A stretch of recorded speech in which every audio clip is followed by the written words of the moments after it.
नाज़रीन, बड़ी अहम मालूमात आपको ये देनी है कि बारिश के दौरान अक्सर आप देखते हैं कि बिजली कड़कती है और बिजली जो है किसी जगह भी गिर सकती है, लेकिन जो पसंदीदा जगह हैं वो आपको बतानी है और आपको बताना है उससे बचना कैसे है। और ख़ास तौर पे इन दिनों में लोग जो हैं वो बारिश के दौरान जब बिजली कड़कड़ी होती है तो फिर वो मोबाइल का इस्तेमाल नहीं तरक करते, तो उस दौरान खुलेआम मोबाइल का इस्तेमाल नहीं करना। ये आप भी ले सकता है क्योंकि इसके अंदर करंट बड़ी तेज़ी से दौड़ता है, बैटरी होती है इसके अंदर सकती है।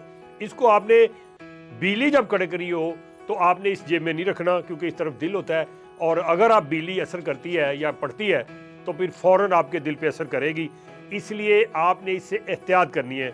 दूसरी अहम जो जगह है जहाँ पे बिजली गिर सकती है वो दरख्त है।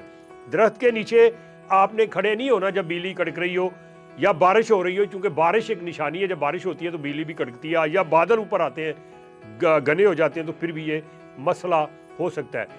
उसके बाद आपने ऐसी जगह पे, सायेदार जगह पे खड़े नहीं होना जिसके ऊपर आपके सर के ऊपर टीन की, लोहे की छत हो या लोहा या टीन हो ऊपर, वहाँ खड़े नहीं होना क्योंकि बिजली जब ऊपर गिरती है लोहे के तो फिर ज़्यादा नुकसान होता है।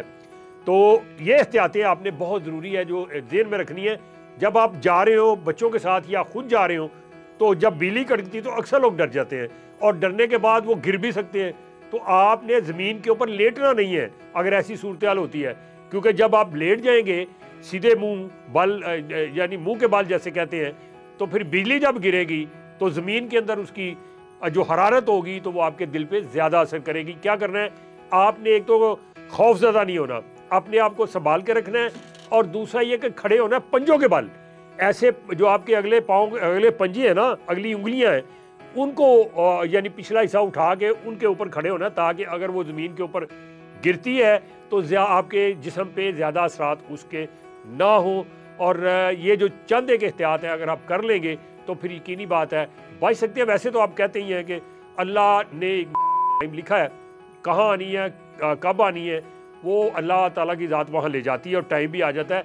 लेकिन अल्लाह ताला ने यह भी कहा है कि आप एहतियात भी करें, एहतियात करने के बाद, अपने हिफाजती इंतजाम करने के बाद फिर अल्लाह पे छोड़ें। ये नहीं है कि आप बिल्कुल जा रहे हो और गाड़ी आगे से आ रही है और आप कहें जी बस अल्लाह बचाएगा, टायर के नीचे दे दे, तो ये मुमकिन नहीं है। मतलब कोई 1000 में से एक वाक़या तो हो सकता है कि बच जाए, लेकिन ऐसा मुमकिन नहीं है। अकल जो है वो इसको तस्लीम नहीं करती। लिहाजा जब भी बारिश हो रही हो, बिजली कड़क रही हो, तो एहतियात का दामन नहीं छोड़ना। और जैसे मैंने आपको बताया कि अक्सर लोग परवाह नहीं करते, मोबाइल इस्तेमाल करते हैं, जेब में रख लेते हैं या ऐसे कान को लगा लेते हैं, तो फिर ये है कि जब बिजली कड़कती है और अगर अल्लाह ना करे जहाँ पे आप खड़े हैं उस जगह पे गिर जाए या उसके इर्द गिर्द गिर जाए, तो फिर इस मोबाइल की वजह से आपको ज़्यादा नुकसान हो सकता है, आपकी जान भी जा सकती है। इन्हीं अल्फाज के साथ अपने मेज़बान अशरफ मेहताब को इजाज़त दीजिएगा।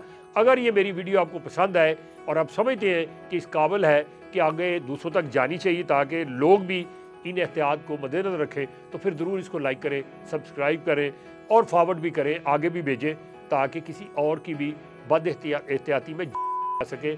एक बार फिर इजाज़त दें। अल्लाह हम सब का हामी और नासर हो। अल्लाह हाफ़िज़।